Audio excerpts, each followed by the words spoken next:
Eu estava aqui meditando na palavra de Deus, no livro de João, Evangelho segundo João, capítulo 17. E aqui tem um problema sério para as pessoas que acreditam na doutrina da Santíssima Trindade. Um problema sério para ser resolvido aqui.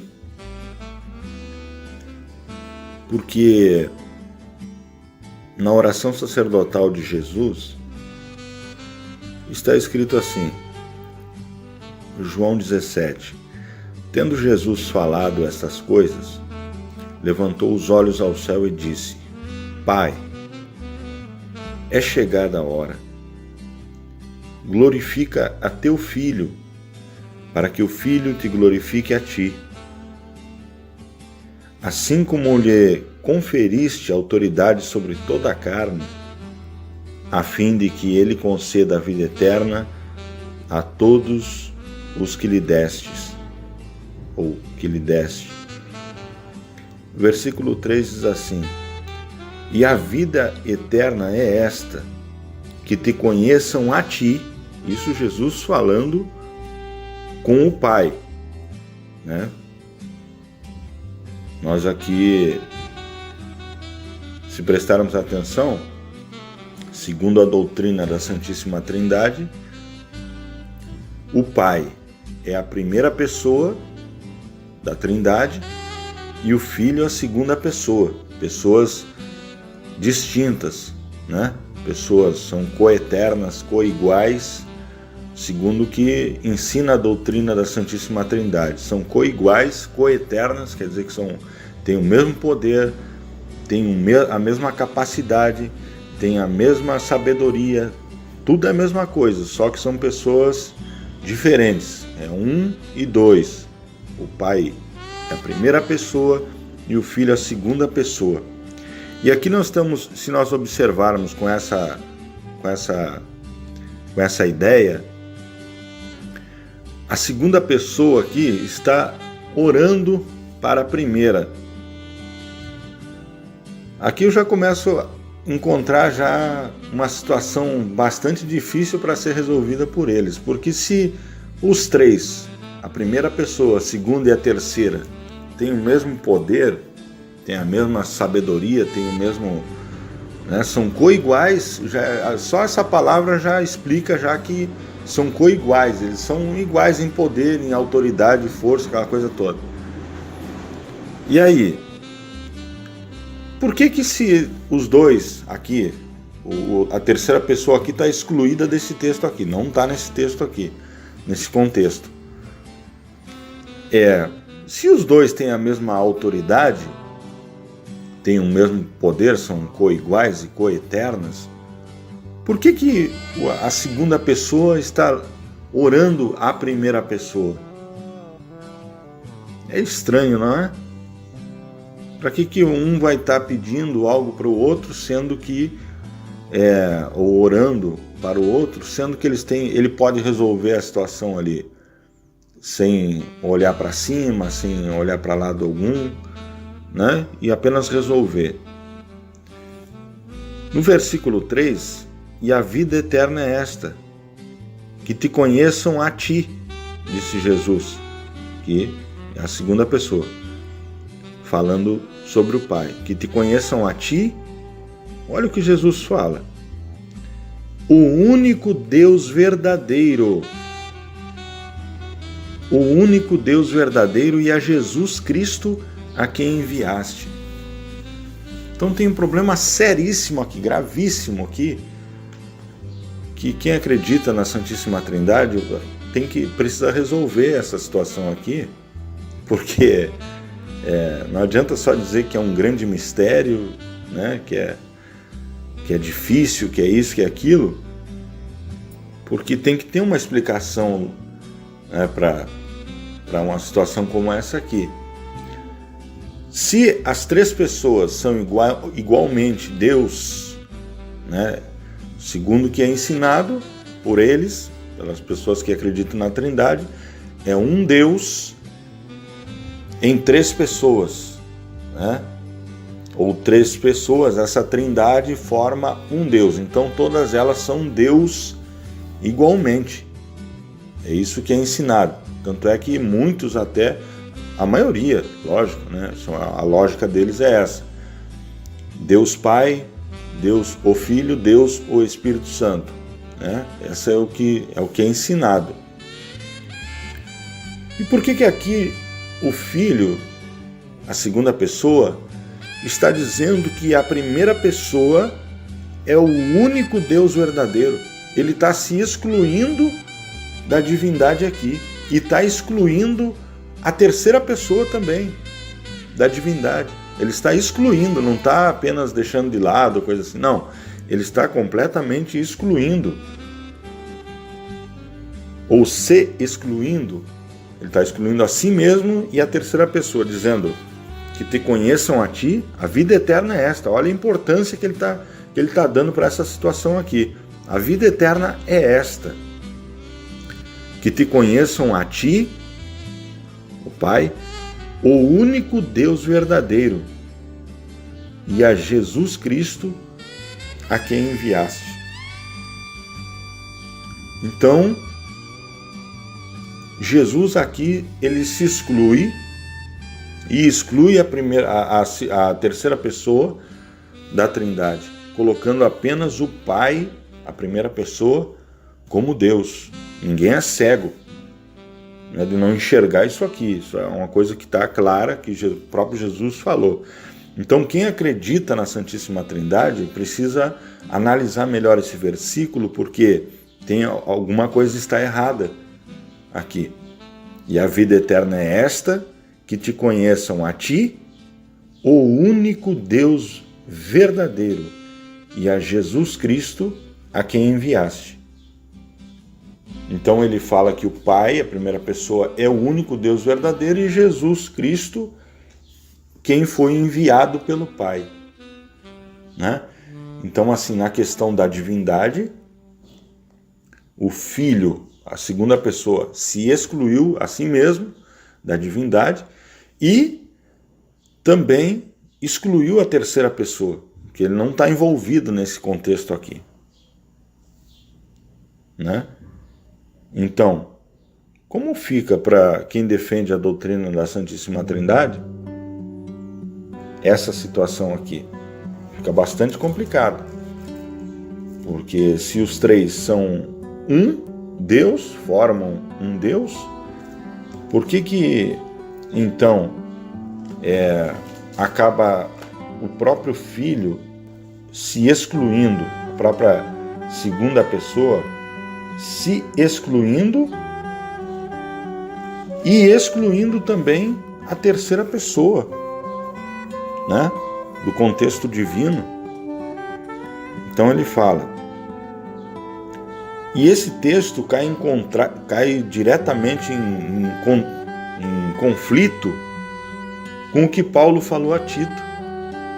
A carta de Paulo a Tito, no capítulo 2, versículo 13, olha o que o apóstolo Paulo fala para Tito. Tito 2,13: aguardando a bendita esperança e a manifestação da glória do nosso grande Deus e Salvador, Cristo Jesus. Ué, será que Paulo não está falando da mesma pessoa que lá atrás acabou de se excluir da divindade? É estranho, não é? Paulo aqui está dizendo que Jesus Cristo, ele é o grande Deus e Salvador. Ele é o grande Deus e Salvador. Então, até aqui tem uma nota de rodapé aqui na minha Bíblia de Estudo Plenitude, que fala assim: Paulo testemunha a divindade de Cristo Jesus, identificando-o como grande Deus e Salvador. E por que lá atrás ele se excluiu da divindade, dizendo que o Pai, a primeira pessoa, somente era Deus, o único Deus. Por quê?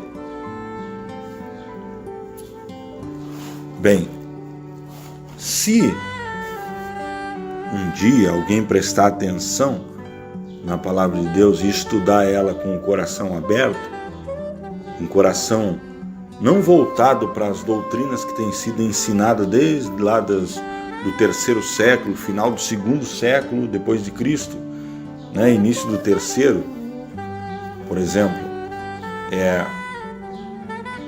certas doutrinas que foram criadas, como a doutrina da Santíssima Trindade, ela foi iniciada, essa doutrina, a partir do ano 325 depois de Cristo, por Constantino. Fizeram no Concílio de Nicéia.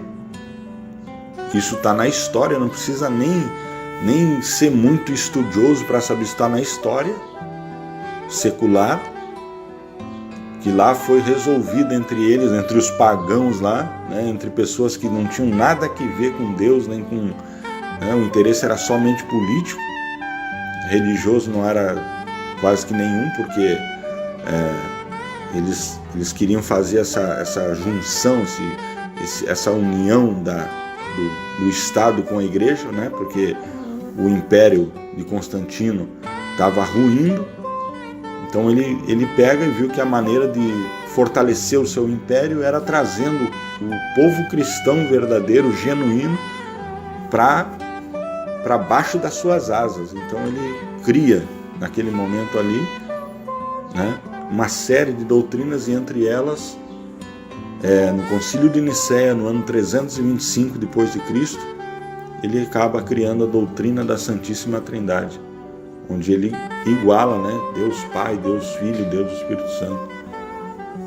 E ele, a partir desse momento, porque para trás ninguém nunca falou nada sobre isso, nunca ninguém falou nada sobre a doutrina da Santíssima Trindade. A partir daí começou a se espalhar isso, e todo mundo que era contrário a essa doutrina era morto, era perseguido, vocês sabem do resto. Então, como que eu resolvo essa situação aqui, em que o Filho, a segunda pessoa, se exclui da divindade? Na verdade, o que a Bíblia está dizendo aqui é que sempre quando nós observarmos a palavra filho está se referindo à humanidade de Cristo, à humanidade de Jesus. E quando se refere ao Pai, está se referindo ao Deus que estava dentro do Filho. Tanto é que ele fala, Filipe entrou num dilema ali com Jesus e tal, mostra-nos o Pai, isso nos basta. Aí Jesus olha para Filipe, mas Filipe, tanto tempo que eu estou convosco há tanto tempo, e vocês não me reconheceram ainda. Quem vê a mim, vê o Pai. Ou vocês não creem que eu estou no Pai e o Pai está em mim? Então, certa vez eu vi um pregador ensinando que o nome Emanuel, na verdade, não significava apenas Deus conosco, significava Deus dentro do barro. É uma junção de 3 palavras que acabavam, né, nessa direção aí, Deus dentro do barro. Então ali era Deus em Cristo reconciliando o mundo. A Bíblia não fala que Deus estava com Cristo reconciliando consigo o mundo, mas sim que Deus estava em Cristo, dentro de Cristo, reconciliando consigo o mundo. Então, quando nós ouvimos falar em Pai, né, meu Pai que está nos céus, na verdade ele estava se referindo ao Deus Todo-Poderoso, o Espírito que tanto está no céu quanto está na terra, porque ele é onipresente. Porque aí as pessoas ficam imaginando, não, Jesus estava olhando para o céu porque o Deus estava no céu. Como que Deus está no céu? Ele está em todo lugar, ele não tem um ponto específico para estar. Ele é onipresente, ele pode estar em qualquer lugar. Ele está aqui, está lá no Japão, ele está no céu, ele está ele preenche o universo todo. O universo não tem capacidade de conter a grandeza de Deus e a sua onipresença. Então, quando o Filho, Jesus, homem, que sentiu dor, sentiu sede, sentiu sono, cansaço, que teve os seus pés empoeirados, que depois foi pregado na cruz, está se referindo ao Filho, está se referindo ao homem. Jesus Cristo, homem. Não está se referindo ao Jesus Deus. Não está se referindo à sua divindade, sim à sua humanidade. Essa é a diferença que as pessoas não conseguem entender nem compreender. O Filho não era outra pessoa, o Filho não era um outro Deus, o Filho era o templo que Deus preparou ali no ventre de Maria para que ele pudesse usá-lo, né? Pudesse estar dentro dele. Tanto é que o nome dele era Emanuel, que significa o quê? Deus conosco. Se você pegar o significado do nome de Jesus, significa Jeová Salvador. Jeová é a salvação. Então não é outra pessoa. Quando lá Isaías, lá no capítulo 9 do livro de Isaías, livro profético que apontava diretamente para Jesus, as profecias de Isaías, ele se referia diretamente a Jesus, ele fala, olha, o seu nome será Maravilhoso Conselheiro, Deus Forte, Pai da Eternidade, Príncipe da Paz. Por que Isaías estava se referindo a Jesus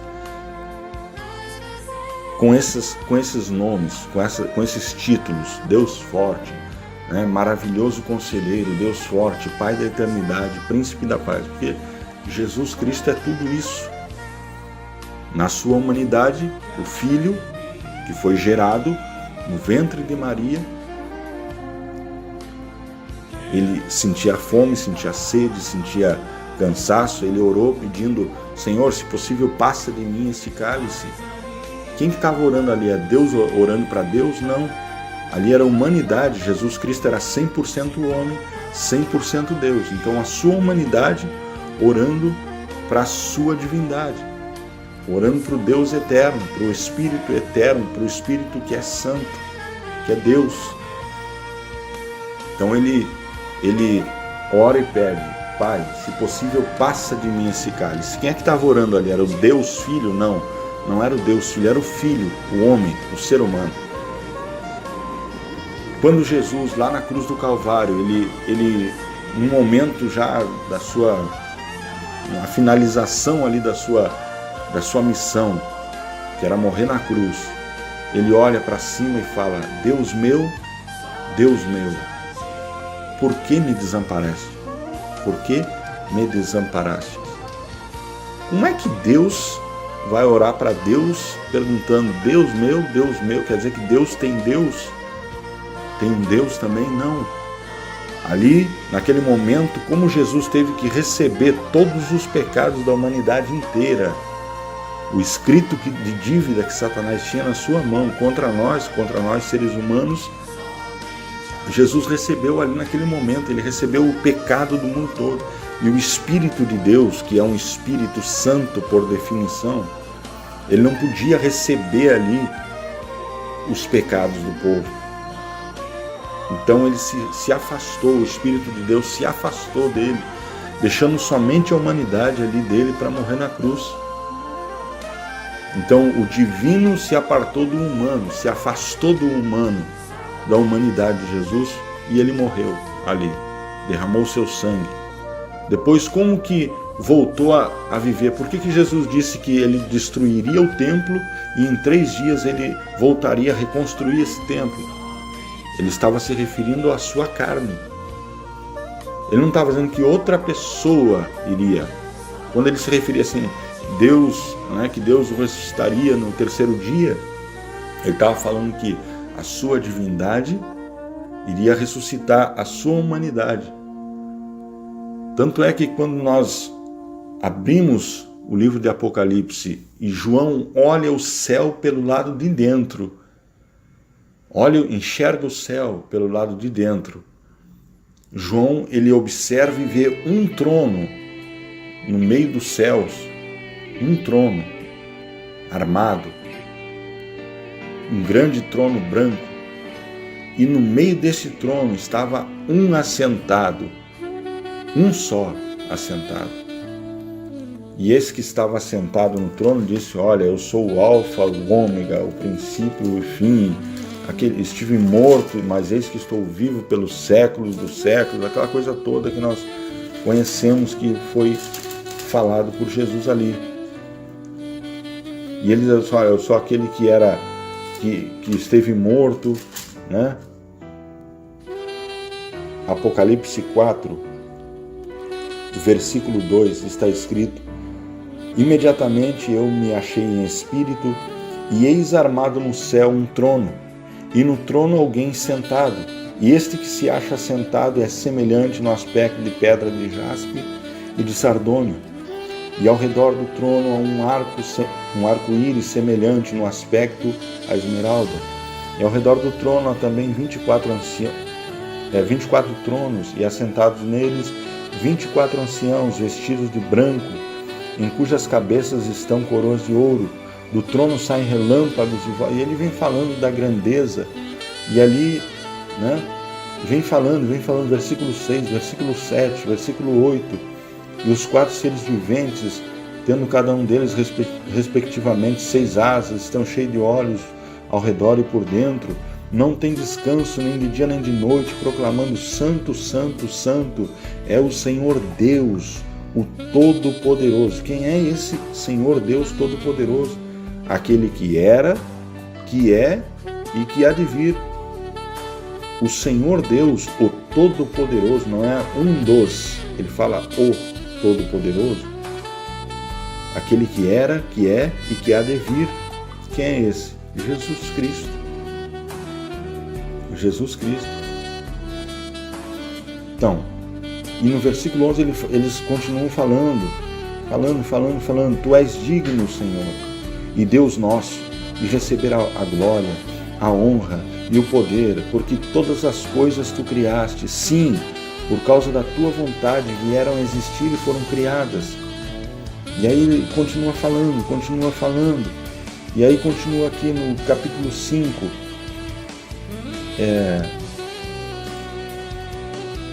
Então ouvi, no versículo 13, capítulo 5, versículo 13: e eis ouvi que toda criatura que há no céu e sobre a terra, debaixo da terra, sobre o mar e tudo que neles há, estava dizendo: aquele que está assentado no trono e ao Cordeiro, seja o louvor e a honra e a glória e o domínio pelos séculos dos séculos. Por que fala a respeito de Deus e o Cordeiro? Está se referindo a Jesus, porque como homem ele representava, ele não estava enxergando uma ovelha no céu, ele não estava enxergando uma vaca no céu, um boi, não sei o que, um animal, literalmente. O Cordeiro é o símbolo de Jesus, homem, que morreu na cruz por nós. É um símbolo, apenas um símbolo. Não quer dizer que ele estava vendo uma ovelha no céu. Então tem muitas coisas que as pessoas precisam saber, precisam entender. E somente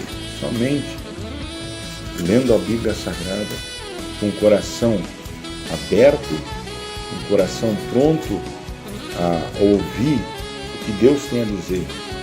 Ninguém é dono da verdade não, mas a verdade está na palavra. Então se eu quero conhecer a palavra, eu não posso dar ouvidos a qualquer um. Eu preciso buscar a palavra de Deus. Eu preciso ver o que a Bíblia fala para mim. Se eu for acreditar em tudo aquilo que me falam, nossa, é muita informação. Por que as igrejas hoje...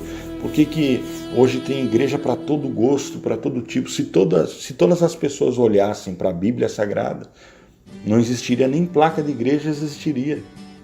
Mas aí cada um dá a sua interpretação, porque não sei o quê, porque aqui se faz, aqui não se faz, aqui é bom fazer, aqui não é bom fazer. A pessoa vai, né, escolhendo e vai espedaçando a obra de Deus, vai espedaçando a palavra de Deus. E aí vai aproveitando só aquilo que gosta, e o que não gosta vai deixando de lado. Só para nós encerrarmos, no capítulo 1 de Apocalipse tem muito mais conteúdo para a gente estudar a respeito disso, a gente falar a respeito disso, mas Apocalipse 1, verso 7, se referindo a Jesus, eis que vem com as nuvens, e todo olho verá, até quantos o transpassaram, e todas as tribos da terra se lamentarão sobre ele, certamente. Amém. E ele fala, ele mesmo, eu sou o Alfa e o Ômega. Ele não está dizendo, eu sou o segundo numa trindade celestial. Ele está dizendo, eu sou o Alfa e o Ômega, diz o Senhor Deus, aquele que é, que era e que há de vir, o Todo-Poderoso. Então, Jesus, homem, o Filho, foi aquele que morreu. Aprendam a fazer essa distinção. Se não fizer essa distinção, nós vamos ter que admitir que quem morreu na cruz foi Deus, o próprio Deus que morreu na cruz, e não a sua carne, não o cordeiro que morreu. E aí eu pergunto, se Deus é eterno, Deus pode morrer? Se morreu a humanidade, então como é que... Sabe? Então, a gente precisa estudar a palavra de Deus, precisa ver o que ela diz de fato. Não podemos nos apegar a qualquer coisa. Por séculos as pessoas têm sido enganadas, por séculos, acreditando, não, agora aprendi com um livro do fulano de tal, famosíssimo, que eu preciso orar 1 hora para Deus Pai, 1 hora para Deus Filho e 1 hora para Deus Espírito Santo. Senão, se eu orar 1 hora para um e orar 5 minutos para o outro, eles ficam aborrecidos lá, ficam, né, cabisbaixo, porque, poxa, o fulano está orando mais para ti do que para mim, né? Eu já ouvi tanta ignorância a respeito disso que dá até nojo falar,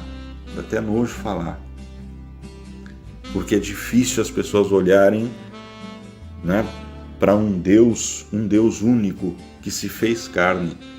Ele se fez carne. Deus amou o mundo de tal maneira que entregou o seu Filho.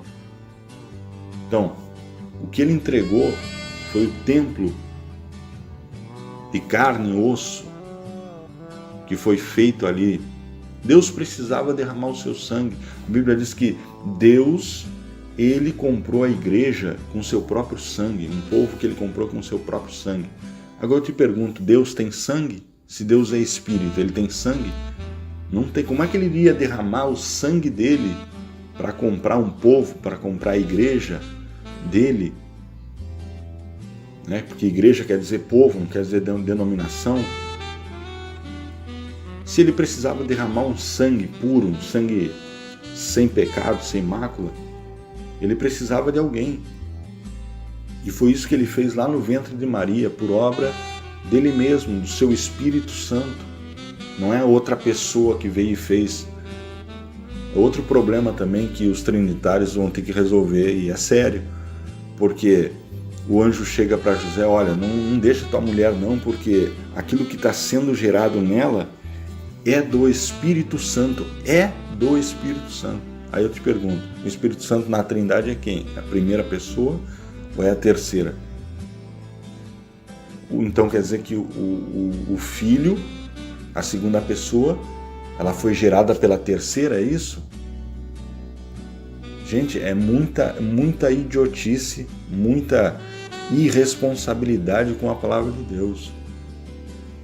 É muito absurdo as pessoas não conseguiam entender que Israel sempre foi um povo monoteísta, sempre acreditou, sempre creu, sempre viu um único Deus,